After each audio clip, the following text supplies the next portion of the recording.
내가 주를 의뢰합니다.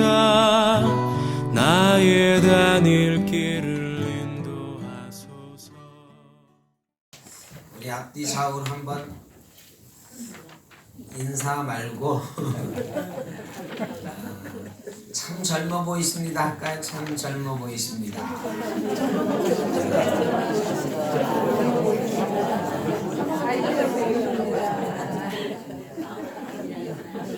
제가 이사에 성기순례 가는데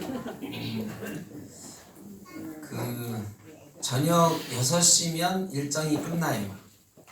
그리고 팔레스틴 이 자치지구도 많고 그래가지고 밖에 못 나가게 하는데 저희 목사님들만 살짝 선교사님이 차 갖고 와가지고 야경도 잠깐 보고 그랬는데 교인들은 절대 나가면 안 됩니다. 그래 왜 그러냐 그랬더니 동양 사람이 굉장히 젊어 보인대요. 특히 여자분들이 굉장히 젊어 보인대. 그래가지고 막 50대 권사님들이 이렇게 나가도 잡혀간대요. 막. 그래 거기는 젊은 남자가 와가지고 막 커피 한잔 하자 그러면 또 이 아줌마들이 야 내가 그렇게 예뻐 보이나 해가지고 또 커피 마시러 따라가면 커피 마시는 순간 무슨 일이 일어날지 모른대. 절대 가지 말라 그러더라고. 근데 정말 우리나라 사람이 굉장히 젊어 보이나 봐요.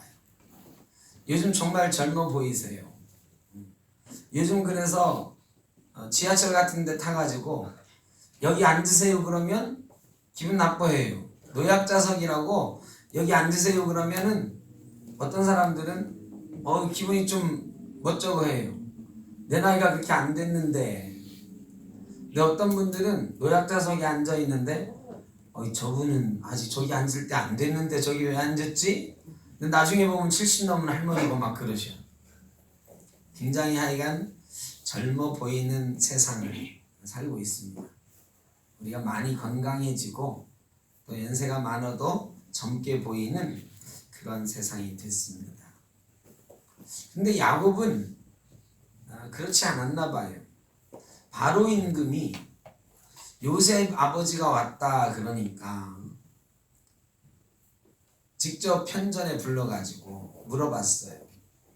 근데 그래도 총리 대신 아버지니까 야 너 몇 살이냐? 성경에는 뭐 그런 식으로 반말로 표현되어 있지만 아마 그래도 어느 정도 예의는 갖췄을 거예요.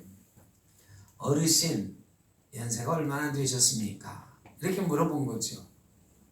그런데 야곱이 보니까 바로 임금님이 자기한테 어르신 그러는데 우리 나이로 치면 한 60 정도 된 이런 사람인데 임금님이 어르신 연세가 얼마나 되셨습니까? 그러니까 한 우리 나이로 80, 90 되셨으면 연세가 얼마나 되셨습니까? 해도 좀 덜 민망할 텐데 나이가 지금 60밖에 안 됐는데 이때 야곱의 나이가 130세거든요. 그 당시엔 180세 막 이렇게 살 때니까 130세면 60세밖에 안 된 거예요. 지금으로 치면. 그러니 나라의 최고 높은 임금님이 자기 보고 어르신 그러면서 연세가 얼마나 되셨습니까? 그러니까 요즘 60대신 분한테 연세가 얼마나 되셨어요? 그러면 실례죠. 실례이죠. 그럼 되게 민망해 하잖아요. 우리 이수영 장로님 60 넘으셨잖아요. 그런데 60 넘으셨어도 연세가 얼마나 되셨어요? 그런 소리 듣기엔 우리 교회에서는 좀 젊잖아요. 그러니까 60밖에 안 된 분한테 연세가 얼마나 되셨어요? 우리 교회에서 물으면 실례란 말이죠. 이 야곱이 몸둘 바를 모르는 거예요. 그래서 솔직하게 대답합니다.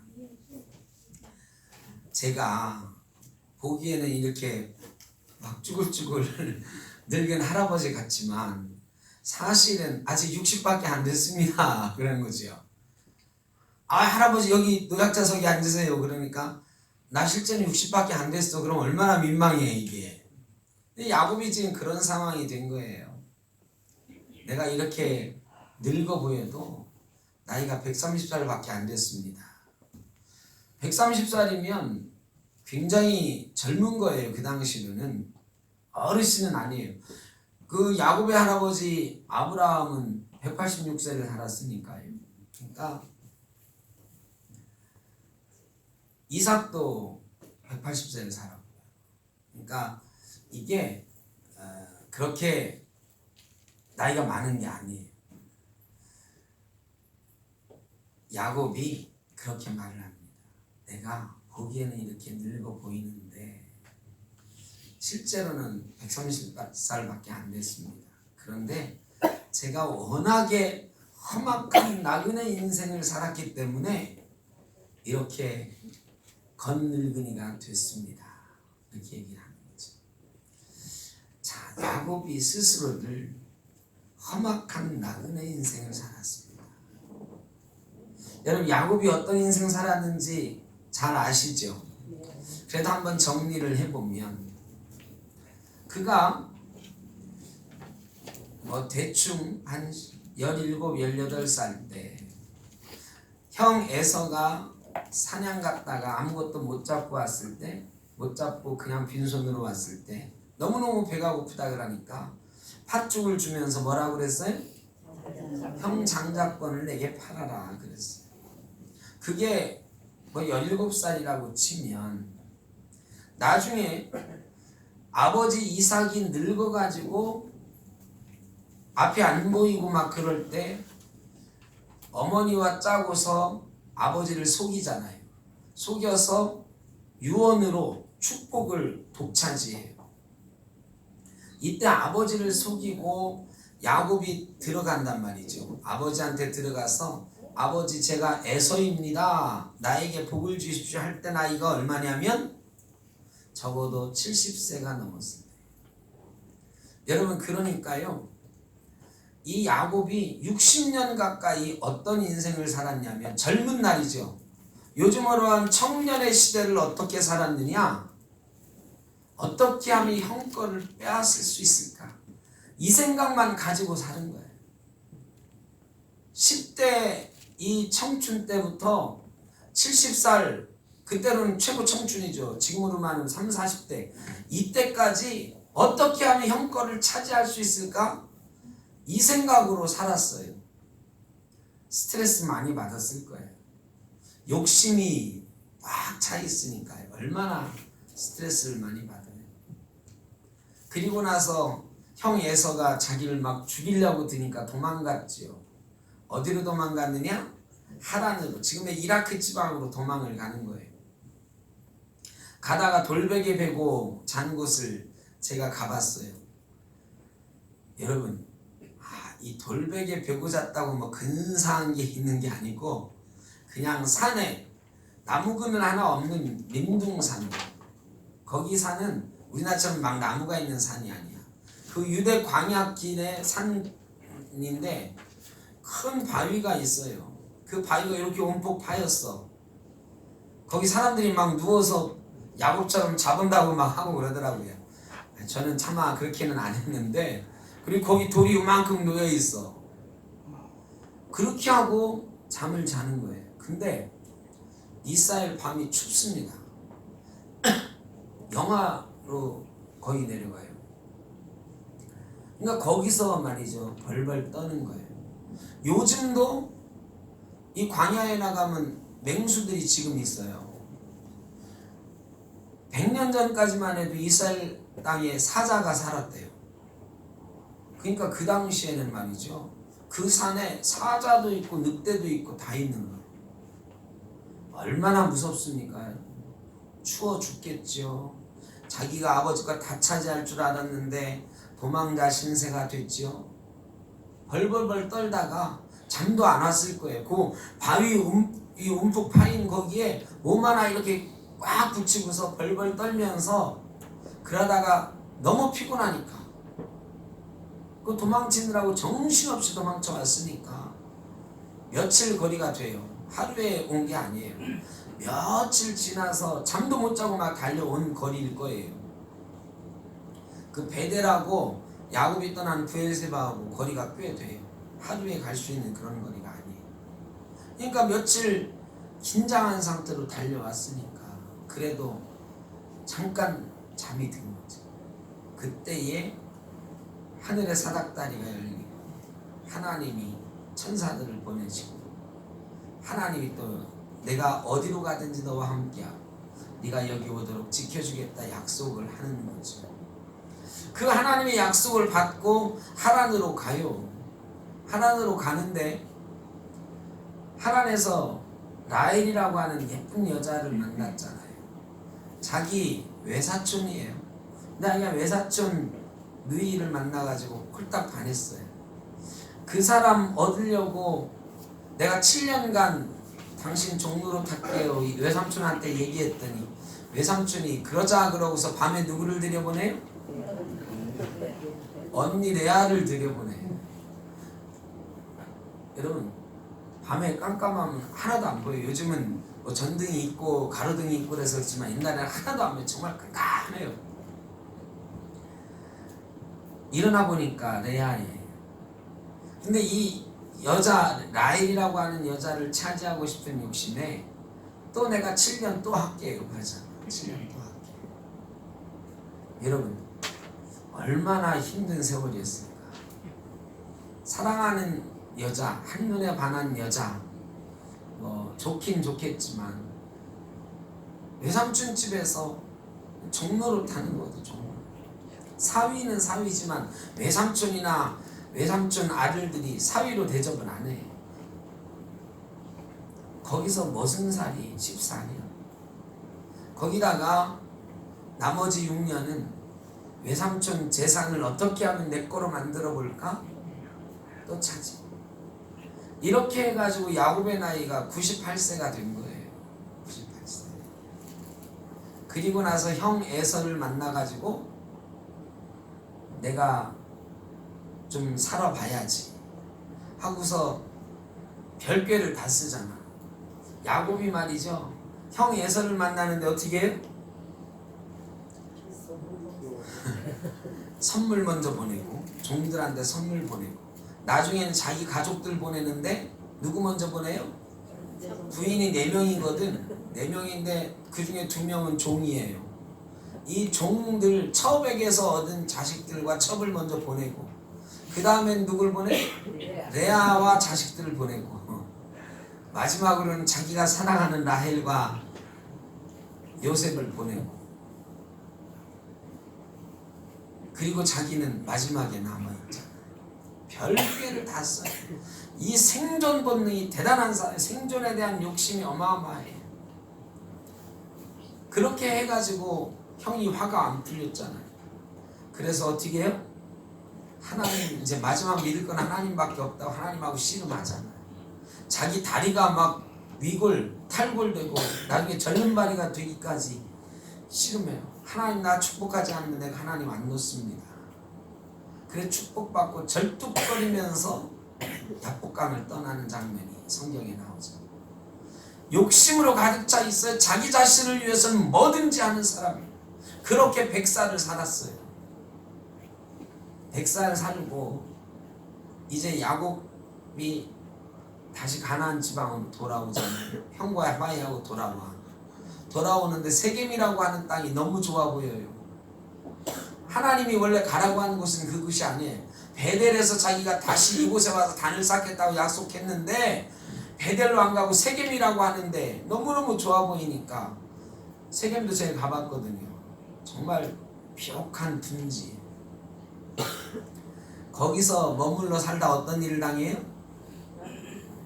자기 딸 디나라고 하는 딸이 있는데 딸이 그 세겜 사람의 아들한테 강간당하고 그러다가 이왕에 이렇게 됐으니 결혼합시다. 그러다가 이 아들들이 말이죠. 자기 동생 강간당한 거 보복한다고 할례 받아야 된다고 해서 할례 시켜놓고 다 죽이고 세겜 땅에서 어쩔 수 없이 막 도망 나오게 되잖아요. 여러분 하나님과의 약속 까마득하게 잊어버려요. 또 몇 년 그렇게 허송세월했어요.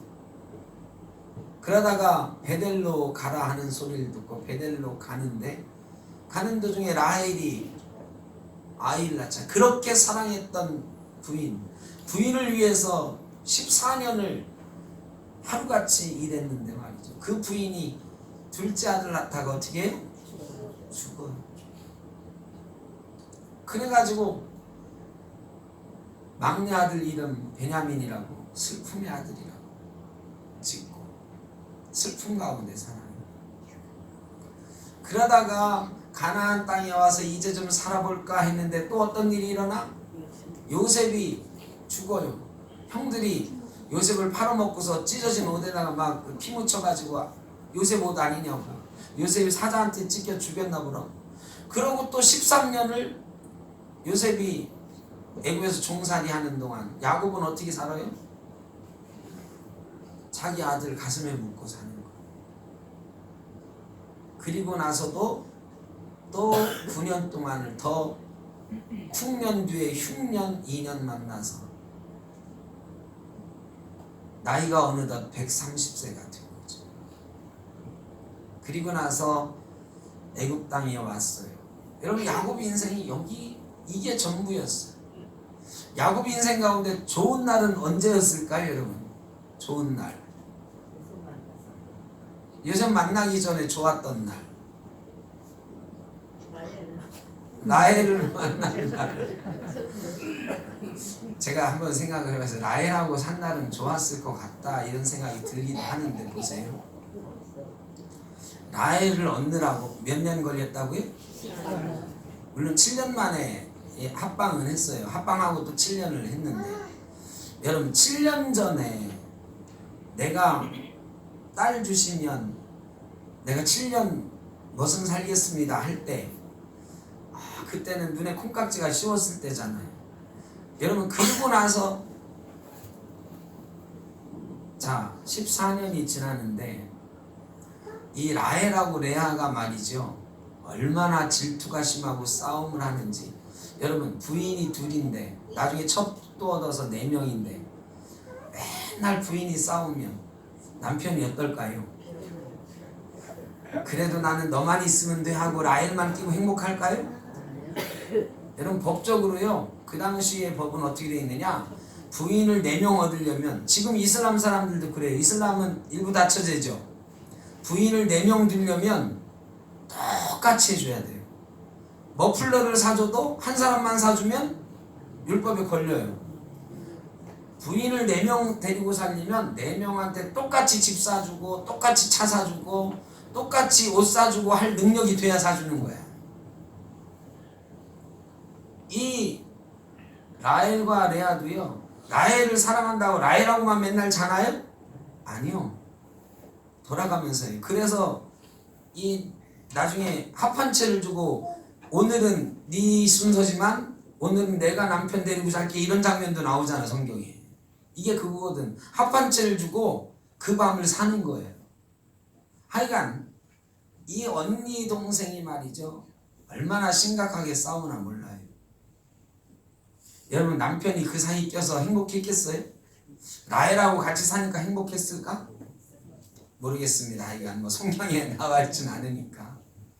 하여간 좀 찾아보는 거예요. 도대체 130년 인생 가운데 야곱이 행복했던 날은 며칠이나 될까? 며칠이나 될까? 아무리 많이 잡아도 몇 년 안 될 것 같아. 욕심으로 가득 차서 그야말로 스트레스와 긴장과 험악한 나그네 인생이라고 하는 게 바로 그런 거예요. 진짜 나그네 길을 살았어요. 그리고 나서 130년 인생을 돌아보니 허무하기 그지없어요.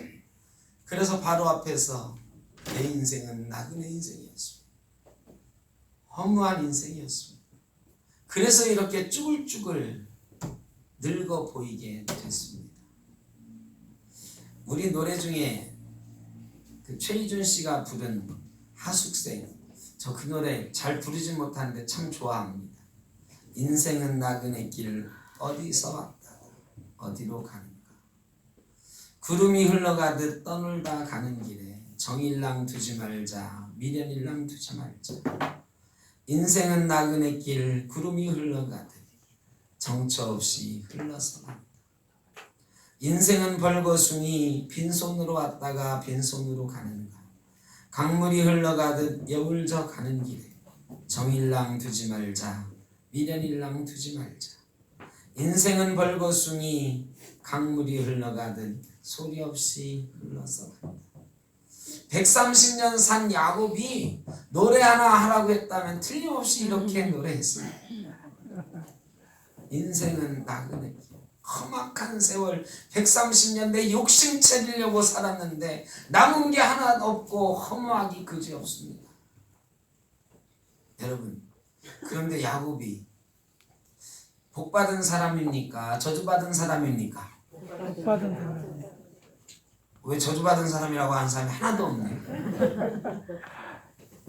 왜 복받은 사람이에요? 축복. 예? 야곱이 복받은 사람이다. 야곱이요 돌아갈 길이 있는 사람이었어요. 야곱은 애굽 땅에서 죽으면서 그런다고요. 자식들에게 유언합니다. 내가 죽으면 어디에다? 우리 조상들의 묘에 가나안 땅에 나를 장사해다. 가나안 땅 아버지와 할아버지가 묻혀있는 곳에 묻혀요. 그런데 그것 때문에 행복한 돌아갈 길이 있는 사람이 아니고 히브리서에 보면 히브리서 11장에 뭐라고 하냐면 이 사람들은 그들이 돌아갈 본향을 바라보고 살았다. 그들이 돌아갈 본향 아브라함과 이삭과 야곱 얘기를 하면서 그들이 나그네 인생을 살았지만 그들은 돌아갈 나라를 보고 살았다. 본향을 가지고 살았다. 그 본향은 하나님이 주신 본향, 하나님의 나라를 보고 살았다. 그래서 그들이 믿음의 사람이라고 일컬음을 받았고 복받은 사람들이었다고 성경은 기록하고 있는 것입니다. 여러분, 야곱이요 욕심 따라 살았어요. 그런데 하나 잊어버리지 않은 게 하나 있다. 그게 뭐냐고요? 하나님이 나에게 약속하신 곳이 있다. 나의 본향이 있다. 내가 죽어서 갈 하나님의 나라가 있다. 이거 가지고 산 사람이다. 그래서 복받은 사람. 여러분, 야곱보다 내가 더 힘들어하는 사람이 있을지도 몰라요. 야곱은 그래도 나중에 부자 됐잖아요. 어떤 사람은 내가 야곱보다 더 나그네 인생 살았어. 내가 지금 야곱보다 더 힘들어요. 이런 얘기 할 수 있는 사람이 있을지도 모르겠어요. 그런데 정말로 야곱보다 더 힘들다라고 느끼시는 건 왜 그러냐? 내가 돌아갈 곳이 어딘지 모르겠다 하니까. 예수 믿는데 불행하게 느끼는 사람 많아요. 예수 믿는데 슬퍼하고 절망 가운데 사는 사람도 많아요. 늘 예수 믿는 사람인데 우울하고 뭔가 그런 사람들도 있어요. 왜 그럴까요? 그들에게 뭐가 없다? 천국이 없어. 천국이 없어. 오늘 아침에도 말씀드렸지만 천국을 우리에게 주시려고 예수님이 올인하셨다고, 하나님이 올인하셨다고. 근데 돌아갈 천국을 바라보지 못하면, 우리가 이 땅에서 천국을 바라보지 못하면 험악한 나그네 인생으로 끝나버리고 마는 거예요. 야곱은요 험악한 나그네 인생을 살았다고 고백은 했으나 성경은 그를 험악한 나그네로 끝내지 않아요. 왜? 그는 본향을 사모하는 사람이에요.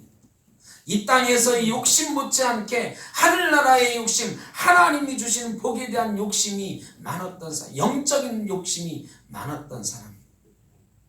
여러분, 이 땅에서 욕심도 많이 가지고 사십시오. 그거 어떻게 하겠어?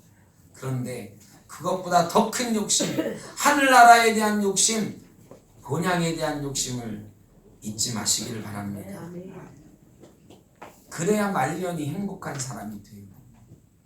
야곱은요 내가 험악한 나그네 인생을 살았다 그러지만 한 번도 하나님께 버림받은 인생 살았다고 한 적은 없어요. 그는 하나님 앞에 기도하는 사람이었고 하나님 앞에 예배하는 사람이었고 하나님의 약속을 믿는 사람이었어요. 영원한 본향을 바라보는 사람이었어요. 여러분, 우리가 세상 살면서 욕심 없을 수 없어요. 세상적인 욕심 다 가질 수 있습니다. 문제는 그걸로 끝나면 험악한 나그네 인생으로 끝나요. 그런데 그 욕심이 거룩한 욕심이 되고 하나님 나라에 대한 욕심이 되고 하나님이 내게 주신 은총에 대한 욕심이 되면 은혜에 대한 사모와 갈망이 되면 우리도 야곱처럼 하나님께서 복 주신 사람이라고 인정받는 그런 삶을 살게 될 줄로 믿습니다. 우리는 나그네지만 야곱처럼 행복한 나그네인가 한번 생각해 볼 일입니다. 저도 나그네 인생 살고 여러분도 나그네 인생 살아갑니다. 여러분 나그네 인생이 어떻게 행복하십니까? 하숙생 노래처럼 정 두지 말자 여기 끝나면 끝인 걸 이러고 사십니까? 아니에요. 정 붙이고 살아야죠. 이 땅에도 정 붙이고 이 땅에 주시는 천국에 정 붙이고 우리가 영원히 사모할 영원한 나라에 대한 정을 가지고 그리움을 가지고 살아가야죠. 하나님이 예비하신 본향 야곱이 사모하며 살았던 본향 우리도 사모하며 살다 보면 야곱이 험악한 인생을 살았으나 내가 복받은 자로다. 야곱이 나중에요 요셉에게 축복하는데 뭐라고 하는 줄 아세요? 내가 비는 축복이 우리 아버지 우리 할아버지가 빌었던 축복보다 더 크다 그래요. 그러니까 뭐예요? 아브라함이 이삭에게 주었던 축복 이삭이 야곱을 위해서 빌었던 축복보다 내가 지금 요셉을 위해서 비는 이 축복이 더 크다. 여러분 이 대단한 자신감 아닙니까? 말하자면 이런 거죠. 꼭 맞는 얘기는 아닐지도 모르겠습니다만 내가 안수하는 게 한경직 목사님이 안수하는 것보다 더 능력 있어. 이런 거. 여러분 제가 그런 말 할 수 있나요 없나요? 제가 그런 말 하면 연합교회 교인들 다 나 잡아먹으려고 할 거라마. 청고사님 안 그런가? 하여간 말이죠. 똑같이 안수기도 하고 축복기도 하는 거예요. 근데 어떤 목사님이 세상 어떤 목사보다 내가 축복기도 하는 거 받아야 니들 복 받아 이런단 말이죠. 그러면은 사람들이 다 욕할 거예요. 근데 야곱이 지금 그러는 거예요. 내가 축복하는 게 아브라함이 축복하는 것보다 이삭이 축복하는 것보다 내가 축복하는 게 더 크고 능력 있다. 마지막 축복기도 하면서 그래요. 야곱이. 왜 그런 자신감이 어디서 나오는 걸까? 야곱은요 아브라함보다 이삭보다 내가 하나님 주시는 복을 더 사모하고 살았어. 나는 일평생 하나님이 주시는 복 때문에 산 사람이야. 나는 사기꾼처럼 살았지만 하나님이 복 주셔서 이만큼 오게 하셨어. 하나님이 나를 인도하셨어. 이거에 대한 확신은요 아브라함보다 이삭보다 내가 더 큰 확신을 가지고 있다고 믿는 거예요. 그래서 내가 축복하는 건 진짜야 진짜. 여러분 자녀들을 위해서 축복해 보셨죠? 자녀들을 위해서 기도하실 때 그런 자신감이 없으십니까 혹시? 세상 어떤 부모가 자식을 위해서 기도하는 것보다 내가 우리 자식을 위해서 기도하는 게 큰 능력이 있다. 큰 힘이 있다. 왜? 내가 일평생 하나님 보고 살았으니까. 일평생 하나님이 주시는 복을 사모하며 살았으니까. 내가 지금도 하나님이 주시는 복, 본향을 사모하면서 사니까. 여러분 그런 자신감과 그런 능력이 저와 여러분에게 있으시길 바랍니다. 가진 건 없지요. 자식한테 집 한 채 물려줄 것도 없고 자식한테 큰 지위와 재산을 물려줄 것도 없고 자식이 자랑할 만한 세상적인 명예도 없고 여러분 그래도 자식들한테 큰 소리 치셔야 돼요. 뭘로 큰 소리 치느냐? 내가 너한테 천국을 물려줄게. 내가 평생 이 본향을 내가 바라보면서 살아왔고 마침내 내가 이 본향에 대한 꿈을 내가 잡았고 이 본향을 내가 소유하게 됐으니 이 천국을 나한테 물려준다. 여러분 이럴 수 있는 자신감이 우리에게 있어야 되잖아요. 세상 사람들 물려주는 건 못 물려줘도 세상 사람들이 아무도 못 물려주는 천국을 본향을 우리의 자녀손들에게 내가 물려줄 수 있다라고 하는 이런 자신감. 험악한 나그네 인생을 살아도 저와 여러분에게 끊이지 않고 그런 자신감이 충만하기를 주의 이름으로 축원합니다. 기도하겠습니다. 사랑의 아버지 하나님, 나그네 길 걸어갑니다. 고난의 땅 살아갑니다. 힘들고 어렵습니다. 야곱처럼 욕심으로 가득 차서 살 때도 있습니다. 그러나 아버지 하나님, 야곱이 영적으로는 하나님을 사모하는 마음, 하나님이 내게 복 주셔야 내가 살 수 있다는 마음, 영원한 본향이 내게 있다는 사모함이 있었습니다. 그리고 그가 믿음의 조상이 되었고 복받은 존재가 되었습니다. 저희도 아무것도 가진 것 없는 험악한 나그네 인생을 살아가지만 그 누구에게도 지지 않는 하나님에 대한 열심과 열정이 있게 하여 주시고 천국에 대한 사모함이 있게 하여 주시고 우리 자녀들을 축복하는 큰 마음이 있게 하여 주옵소서. 그래서 우리 자녀들에게 천국을 복으로 물려주고 하나님에 대한 사모함을 복으로 물려주고 나그네 길로 인생을 마치는 것이 아니라 영원한 본향으로 돌아가는 귀하고 아름다운 인생 되게 하여 주옵소서. 예수님의 이름으로 기도하옵나이다. 아멘.